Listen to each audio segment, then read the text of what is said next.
अध्याय नंबर 8 के श्लोक नंबर 8, 9, 10 में कहा कि जो उस परमात्मा सच्चिदानंद घन ब्रह्म की भक्ति करता हुआ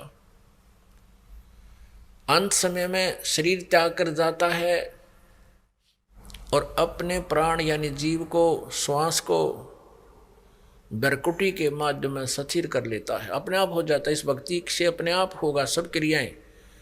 जैसे इंजन स्टार्ट कर दिया और गाड़ी ओके है तो अपने आप गियर लगते हैं, गियर चलेंगे, ब्रेक, सारे काम ऑटोमेटिक करेंगे तो उनको जब हैंडल किया जाएगा। तो इसी प्रकार इस परमात्मा की सतभक्ति से ये शरीर रूपी गाड़ी स्टार्ट हो जाती है, अंदर की सब क्रियाएं प्रारंभ हो जाती हैं।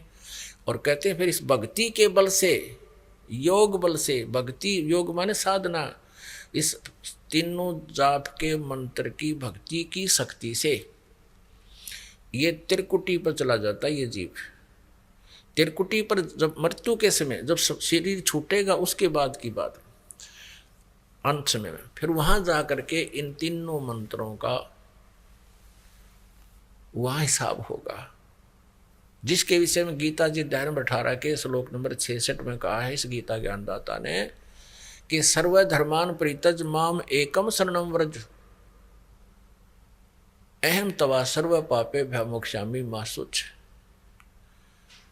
अपनात्मा इन अनाड़ियों ने, अज्ञानियों ने, तत्व ज्ञानहीन व्यक्तियों ने, जिनको केवल संस्कृत तो आती थी, तत्व ज्ञान से परिचित नहीं थे, उन्होंने यहाँ भी अनरस कर दिए। 18वें अध्याय के 66वें श्लोक में व्रज का अर्थ कर दिया, मेरी शरण में आ जा। व्रज माने जाना होता है, आना नहीं होता। सर्वधर्मान परित्यज माम, ये गीता ज्ञानदाता कह रहा है, ये ब्रह्म कह रहा है, ये सर्वब्रह्म कह रहा है जिसका ओम नाम है। ये कहता है कि मेरे सतर की जितने भी आध्यात्मिक यानी धार्मिक पूजाएं हैं, सर्वधर्मान परित्यज माम, मेरे सतर की सब पूजाएं, परित्यज माने छोड़ दे, माम माने मुझ में,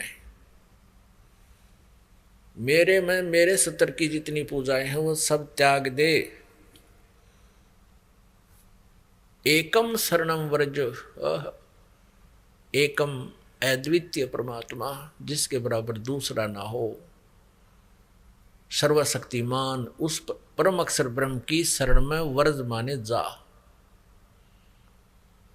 अहम तवा सर्व पापे भय मोक्षामि मा शुच, अहम तवा सर्व पापे भय मोक्षामि मा शुच, कि फिर मैं तुझे सब पापों से छुड़वा दूंगा, तू चिंता मत करे। पुण्यात्माओं,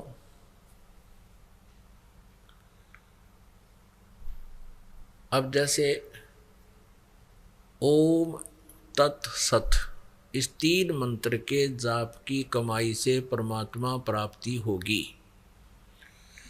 हम ओम नाम है ये ब्रह्म का, हम क्या करते रहे, ओम नाम यानी ब्रह्म साधना करके ब्रह्मलोक को प्राप्त कर लेते हैं।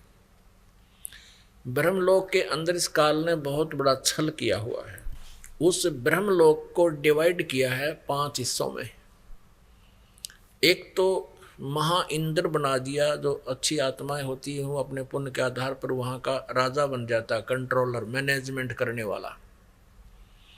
और भी अच्छी पुण्यात्माएं हैं तो उनके लिए उस रेस्टोरेंट को विभाजित कर रखा है, उस स्वर्ग को, स्वर्ग कहो चाहे रेस्टोरेंट कहो, जहां प्राणी अपने पुण्यों का, अपनी पूंजी का ही नाश करता है और वहां की सुविधाएं प्राप्त कर लेता है।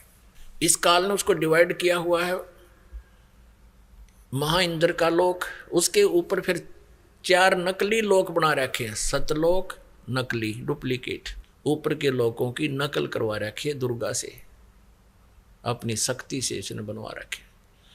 नकली सतलोक, नकली अलखलोक, नकली अगमलोक और नकली अकहलोक बनवा रखे हैं।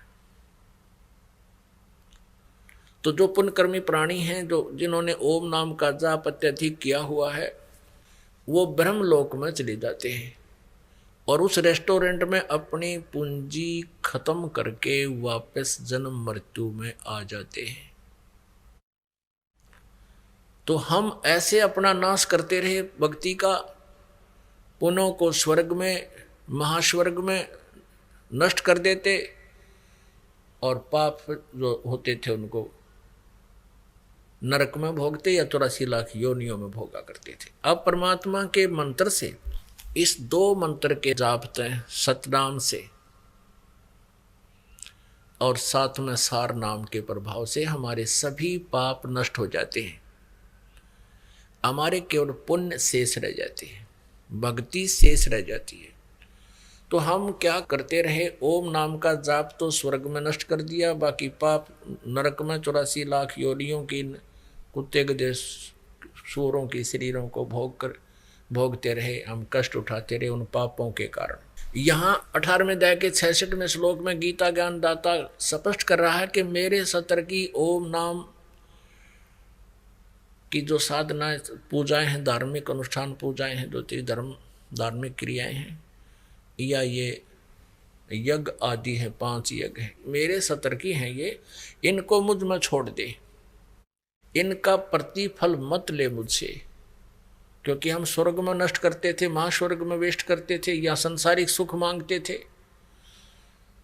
ये मुझ में दे दे, इसके बदले में मैं अपना टैक्स तेरा, क्योंकि हम काल के लोक में रह रहे हैं, ये कहता है तेरा ये जितना भी मेरा कर्जा है तेरा, इससे मुक्त कर दूंगा तुझे, और फिर तू उस सर्वशक्तिमान एकम शरणम व्रज माने जा। जैसे गीता जी अध्याय नंबर 18 के श्लोक नंबर 62 में भी इसी परम अक्षर ब्रह्म की शरण में जाने को कहा है, ना कि श्री कृष्ण जी ने अपनी शरण माने को नहीं कहा। यदि ऐसा कोई बताता है तो स्वयं भी भ्रमित है और मानव समाज को भी वो गुमराह कर रहा है, दिग्भ्रष्ट कर रहा है। वो अज्ञानी व्यक्ति है, उसके उस अज्ञान को सुनकर जीव अपना जीवन नष्ट कर जाता है।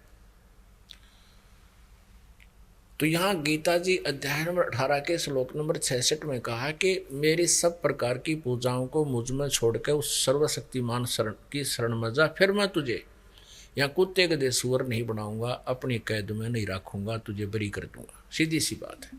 अब हम क्या करेंगे, जैसे 8वें अध्याय के 8, 9, 10 में यही स्पष्ट किया है कि जो उस सच्चिदानंद घन ब्रह्म की साधना करता है, परम अक्षर ब्रह्म की पूजा करता है, उस 3 मंत्र के जापता है, अंत समय में वो भी भक्ति के योग बल से, भक्ति की शक्ति से, इस मंत्रों की कमाई से वो त्रिकुटी में पहुंच जाता है। त्रिकुटी में जाकर के वहाँ पूरा अकाउंट होता है, वहाँ इस काल का हेड ऑफिस है, वहाँ परमात्मा उनको पूर्ण गुरु के रूप में होते हैं, और ओम नाम के जाप की कमाई इस काल के एक न्यायाधीश बना रखे है। स्वयं सामने नहीं आता, इसने एक चीफ जस्टिस बना रखा है जिसको धर्मराज बोलते हैं। उसके ऑफिस में जाके परमात्मा इस दास के रूप में अपनी उस सत भक्ति करने वाली आत्मा के साथ जाएगा, और जैसे वकील होते हैं जो कोर्ट में जाकर के अपने क्लाइंट की सारी वो बताते हैं कि ये क्या चाहता है, ये क्या कहना चाहता है, ऐसे परमात्मा गुरु रूप में जाएंगे और कहेंगे ले तू अपने ओम नाम की कमाई रख और कैंसिल कर इसको बरी कर यहाँ से। जैसे कोर्ट ने जुर्माना कर रखा हो और उसको नहीं भरने पर उसको सजा दे देते हैं, तो कहते हैं जुर्माना लो और बरी करो, वो बरी कर देते हैं। तो ये कहता है ऐसे ही सर्वधर्मान परित्यज माम एकम शरणम व्रज, मेरे सतर की सब धार्मिक पूजाओं को मुझ में छोड़कर तो उस सर्वशक्तिमान परम अक्षर ब्रह्म की शरण में व्रज माने जा। फिर अहम तवा सर्व पापे भ्यामोक्षामी, मैं तेरे को जो कर्जा तेरे को जुर्माना किया उससे मैं मोक्ष कर दूंगा। या कुत्ते गधे सूर बना कर तंग करता था, दंड देता था, पाप कर्म भुगवाता था, कहता मैं उससे तुझे बरी कर दूंगा। तो ये है इसका वास्तविक अर्थ 18वें अध्याय के 66वें श्लोक का और 18वें अध्याय के 62वें श्लोक का। अब फिर क्या होगा, जैसे वो जो तत् मंत्र का और सत मंत्र की कमाई, जो ओम और तत् ये 2 अक्षर का मंत्र है। ओम ब्रह्म का है, तत् ये परब्रह्म का है, अक्षर पुरुष का है। गीता जी अध्याय नंबर 15 के श्लोक नंबर 16 और 17 में जो 3 प्रभु बताए हैं, 3 पुरुष बताए, तो उसमें जो अक्षर पुरुष है उसका मंत्र है ये तत्। इस तत् मंत्र की जो कमाई गुप्त होगी वो ओम तत्सत ये नहीं, और हरि ओम इसका ला दिया तो बिल्कुल गलत हो गया सारा ही काम। ओम तत्सत भी बोलना गलत है, ऐसा जाप नहीं है। इसकी विधि भी 3 प्रकार से है, त्रिविध समर्था है। तो उस तत् मंत्र की जो कमाई है वो हमने इस अक्षर पुरुष को देनी है, क्योंकि इसके 7 संख ब्रह्मांडों से हमने पार होके जाना है। या सब ने अपनी अपनी जुरिडिक्शन बना रखी है, सीमा बना रखी है, और सब ने अपने टैक्स लगा के काम चलाते हैं।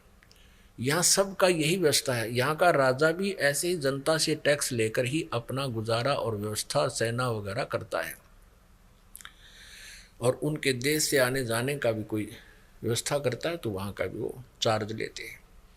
ऐसे ही इस अक्षर पुरुष के 7 संख ब्रह्मांडों से हम पार करके जाएंगे तो वो जो तत्व मंत्र की कमाई इसको दे देंगे। अब वो सत मंत्र रहा, वो जिसको सार नाम भी कहते हैं, इस सार नाम की कमाई से, सत मंत्र की कमाई से हम भंवर गुफा पार करके सतलोक में पहुंच जाएंगे, ब्रह्मा द्वार पार कर जाएंगे, 12वें द्वार में हम पहुंचेंगे और वहां परमात्मा सतपुरुष वो परम अक्षर ब्रह्म प्राप्त होगा, जहां जाने के बाद फिर लौटकर प्राणी कभी वापस नहीं आता, संसार में नहीं आता। अभी तक हमें केवल 10 द्वारों की ही जानकारी दी गई थी। 10वां द्वार अंतिम माना जाता था। ये वेद ज्ञान था, इन 4 वेदों का ज्ञान था। इन 4 वेदों में इनकम्प्लीट नॉलेज है, इनकम्प्लीट स्पिरिचुअल नॉलेज है, अधूरा आध्यात्मिक ज्ञान है। और इन 4 वेदों का ही कोड वर्डों में संक्षिप्त ज्ञान जो है श्रीमद् भगवत गीता में है।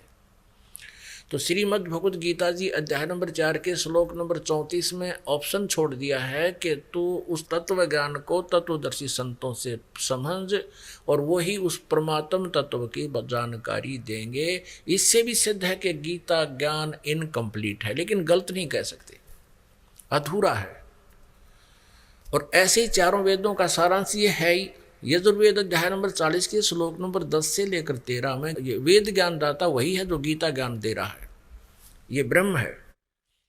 ये 40वें अध्याय के 15वें श्लोक में कहता है कि वायु अनिलम अमृतम अथिदम भस्मांतम शरीरम ओम कर्तु समर कल्वे समर और कर्तुम समर। और यजुर्वेद 40वें अध्याय के 17वां श्लोक अंतिम श्लोक है यजुर्वेद का, और अंतिम अध्याय है 40वां। उसके लास्ट में निर्णय कर दिया है कि वो परम अक्षर ब्रह्म, वो जो उत्तम पुरुष, वो परमेश्वर तो गुप्त है, वो पूर्ण परमात्मा तो गुप्त है, प्रोक्ष है, और मैं ब्रह्म हूँ, मेरा ओम नाम है, और मैं ब्रह्मलोक में रहता हूँ, व्यापक हूँ। अहम खम ब्रह्म, ओम, ओम मेरा अक्षर है, मेरा मंत्र है, और मैं ब्रह्म उस ब्रह्मलोक रूपी दिव्य आकाश में रहता हूँ। श्री देवी भागवत में 7वें स्कंद में गीता प्रेस गोरखपुर से प्रकाशित 562-63 पृष्ठ पे स्वयं दुर्गा जी कहते हैं, हिमालय जी को ब्रह्म के बारे में जानकारी देते हुए कहते हैं उसका ओम नाम है, और उस ओम नाम के जाप से तू ब्रह्मलोक प्राप्त होगा। अन्य कोई पूजा मत कर, सब साधनाएं छोड़ दे। अपने सतर की देवी जी कहती है मेरी पूजा भी त्याग कर, केवल उस ओम का जाप कर, फिर तू ब्रह्म को प्राप्त होगा, और वो ब्रह्मलोक रूपी दिव्य आकाश में रहता है। वह ब्रह्म ब्रह्मलोक रूपी दिव्य आकाश में स्थित है। ऐसे ही यजुर्वेद अध्याय नंबर 40 के श्लोक नंबर 17 में कहा है मैं तो ब्रह्म हूं, अहम ब्रह्म खम ओम, मेरा ओम नाम है, और मैं उस ब्रह्मलोक रूपी दिव्य आकाश में सचित हूं, अंतरिक्ष में, और वो परमात्मा तो पूर्ण परमात्मा तो परोक्ष है, गुप्त है, ये नहीं जानता उसके विषय में। तो इसलिए 40वें अध्याय के 15वें श्लोक में कहा कि ओम कर्तु समर कल्वे समर कर्तुम समर। यदि मेरी साधना करनी है तो ओम नाम का जाप काम करते करते सिमरण करना। जैसे श्रीमद् भगवद गीता अध्याय नंबर 8 के श्लोक नंबर 7 में कहा कि अर्जुन तू युद्ध भी कर, मेरा सिमरण भी कर। यानी युद्ध से कठिन काम कोई नहीं हो सकता। और उसमें भी कहता सिमरण करना, भूलना नहीं इसको। तो ऐसे वेद बता रहे हैं, यजुर्वेद 40वें अध्याय का 15वां श्लोक, ओम कर्तु समर किलवे समर और कर्तुम समर। ओम नाम का जाप काम करते करते सिमरण कर, विशेष कसक के साथ सिमरण कर, और मनुष्य जीवन का प्रथम कर्तव्य जान के इसका सिमरण कर, यानी इस कसक से कर। तो इसे दो बात तो ये सिद्ध होगी। अब जो दास लाना चाहता है इस सारे विवरण को, 40वें अध्याय के 10 से लेकर 13 श्लोकों में कहा है कि कोई तो कहता है उस परमात्मा को कि वो उत्पन्न नहीं होता, यानी निराकार है। कोई कहता है वो अवतार धार कर आता है, वो उत्पन्न होता है, वो साकार है। तो इसमें बताया है कि इस साकार और निराकार की, उस परमात्मा की यथार्थ जानकारी भी वो तत्वदर्शी संत बताते हैं, वो उनसे सुनो। और ऐसे ही कहा कि कोई तो जिसने अक्षर ज्ञान हो गया किसी भी भाषा विशेष का, तो उसको विद्वान कह देते हैं, और जिसको अक्षर ज्ञान नहीं है उसको अविद्वान कह देते हैं। विद्वान और अविद्वान की परिभाषा भी वो तत्वदर्शी संत ही बताएंगे, उनसे सुनो। इससे सिद्ध है कि वेद ज्ञान भी इनकम्प्लीट है। तो वेद ज्ञान भी इनकम्प्लीट है, कंप्लीट नॉलेज नहीं है, स्पिरिचुअल नॉलेज नहीं है, यानी पूर्ण अध्यात्म ज्ञान नहीं है। और वही ज्ञान चारों वेदों का श्रीमद् भगवत गीता में है। तो ये भी इनकम्प्लीट नॉलेज है, स्पिरिचुअल नॉलेज है, ये कंप्लीट नॉलेज नहीं है, अखिलम नहीं है, अखिलम अध्यात्म नहीं है ये। तो इसलिए इन चारों वेदों में केवल ब्रह्म तक का ज्ञान रहा है, और उसके बाद तत् और सत जो मंत्र हैं इनकी जानकारी सूक्ष्म वेद में है, जो परमात्मा सच्चिदानंद घन ब्रह्म कबीर देव जी की कबीर वाणी में वर्णित है, जो इस दास के समझ में आई है। क्योंकि उस ज्ञान को समझना, पहले तो ये 4 वेद ही समझ में नहीं आए, इनका आज तक ये अक्षर के संस्कृत के ज्ञाताओं को नहीं समझ में आया। तो यहाँ जो प्रसंग चल रहा है, तो उसी प्रकार फिर ये सूक्ष्म वेद जो है कबीर वाणी, ये कबीर पंथियों के समझ में नहीं आई आज तक। इस दास के ऊपर कृपा की परमेश्वर ने, और इसको उन्होंने कृपा करके इस दास को समझाया। नहीं तो उस परमात्मा के जब 4 वेद ना समझ में आ रहे जिसके, तो ये सच्चिदानंद घन ब्रह्म की वाणी किसके समझ में आवेगी। तो अब इस परमात्मा के जो सूक्ष्म वेद के अंदर चारों वेदों का, 18 पुराणों का, इन उपनिषदों का और श्रीमद् भगवद गीता का भी ज्ञान है, और इससे अलग भी ज्ञान है। ये कंप्लीट स्पिरिचुअल नॉलेज है, ये पूर्ण अध्यात्म ज्ञान है। अब पुण्यात्माओं, अब जो आज का जो सत्संग प्रारंभ हुआ था जिस विषय पर कि ये पुण्यात्माएं जो मानव शरीर प्राप्त करके परमात्मा की खोज में लगे हैं, वे विशेष पुण्यकर्मी प्राणी हैं। वैसे तो जिनको मानव शरीर प्राप्त होता है वे पुण्यात्मा हैं। उनसे भी जैसे कहते हैं ना,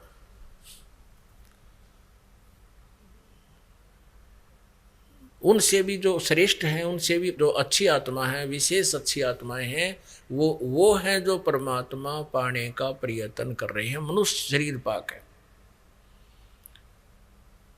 और वो फिर जाते हैं, जैसे प्यासा घूमता है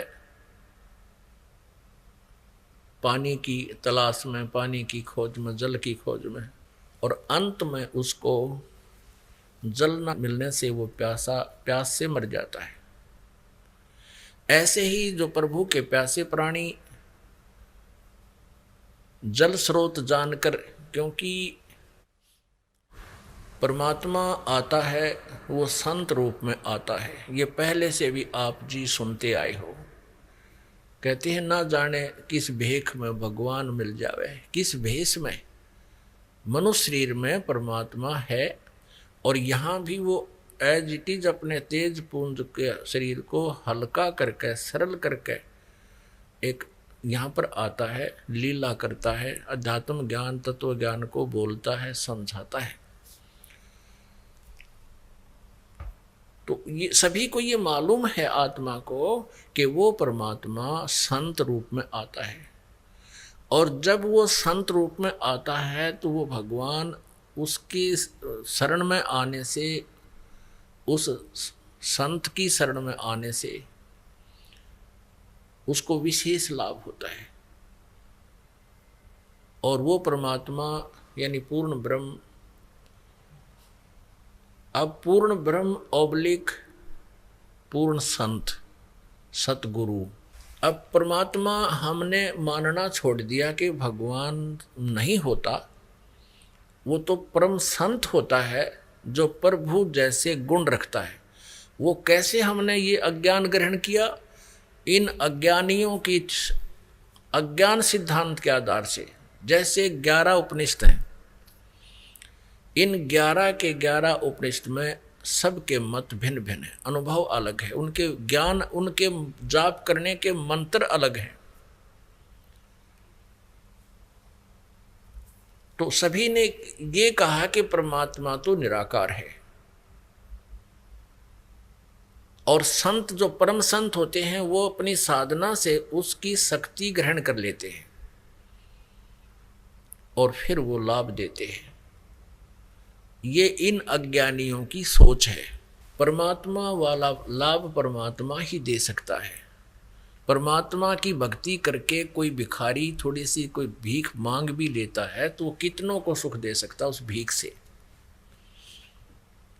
जो परमात्मा दे सकता है। तो परमेश्वर स्वयं आते हैं, एक सिंपल मैन की तरह रहते हैं। ये भी स्पष्ट करते हैं ऋग्वेद मंडल नंबर 1 और सूक्त नंबर 31 मंत्र 17 में स्पष्ट किया है कि वो मनुष्यवत अग्नि, वो परमात्मा, हे परमेश्वर आप मनुष्य की तरह आते हो, आपकी लीला में ऐसा लिखा है। आप प्रत्येक युग में पहले भी आए हो और फिर उसी रूप में आइए और हमें दर्शन दीजिए और हमारा अज्ञान हटाइए। हे मनुष्यवत, हे मनुष्य जैसे भगवान है। तो यहाँ क्या बताया है कि ये प्यासी आत्मा कोई मंदिर में जाते हैं, कोई मस्जिद में जाते हैं दुख निवारण या परमात्मा पाने के लिए, धनी बनने के लिए, कोई गुरुद्वारों में जाते हैं, कोई चर्चों में जाते हैं। इसके अतिरिक्त कोई ना कोई अनुष्ठान यज्ञ आदि भी करते रहते हैं। इसके अतिरिक्त कोई पर्वत पर जाते हैं, किसी गुफा में पता लगता है कि वहाँ कोई साधु संत रहते हैं, वहाँ जाते हैं। या कोई तीर्थों पर जाते हैं। तीर्थ क्या है? जहाँ पर कोई संत ऋषि साधक ने अपनी साधनाएं की हैं या कोई विशेष घटनाएं वहाँ घटी हैं, वो यादगारें हैं, तो वहाँ जाते हैं उस परमात्मा के पाने के लिए और संकट निवारण कराने के लिए। और कुछ किसी अन्य अनुष्ठान को भी करते हैं। अब परमात्मा अपनी सच्चिदानंद घनब्रह्म की वाणी में कहते हैं कि पर्वत पर्वत में फिरा, अपनी महिमा आप बताओ परमात्मा, आप आरती आप साजे, आप किंगर आप बाजे, आप ताल जहाँ जनकारा, आप नचे आप देखण हारा। कहे कबीर ऐसी आरती गाऊं, आप मध्य आप समाऊं। अब अपनी महिमा मालिक ने अपने ऊपर ही बोल के सुनानी पड़ी, क्योंकि दूसरे को कोई कह दे तो वो नाराज हो जाता था, सुनता नहीं था। आप ही वो एक अच्छे भक्त की भूमिका करते हैं कि एक दास रूप में भक्त को कैसे रहना चाहिए यदि उसने परमात्मा पाना है।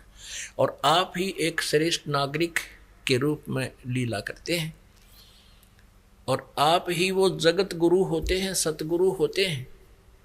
भगवान तो वो स्वयं है ही है, परमात्मा तो वो है ही है।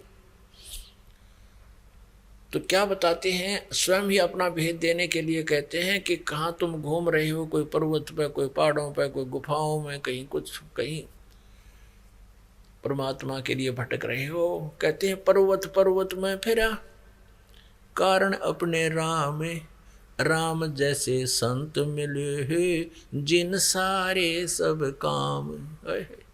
अब वो संत, राम जैसे संत मिल गए, यानी सतगुरु कहो चाहे भगवान कहो, परमात्मा कहो, एक ही बात। क्योंकि सतगुरु परमात्मा ही हो सकता है। अन्य कोई सतगुरु कहते हैं, वो सतगुरु नहीं है, वो नकली है।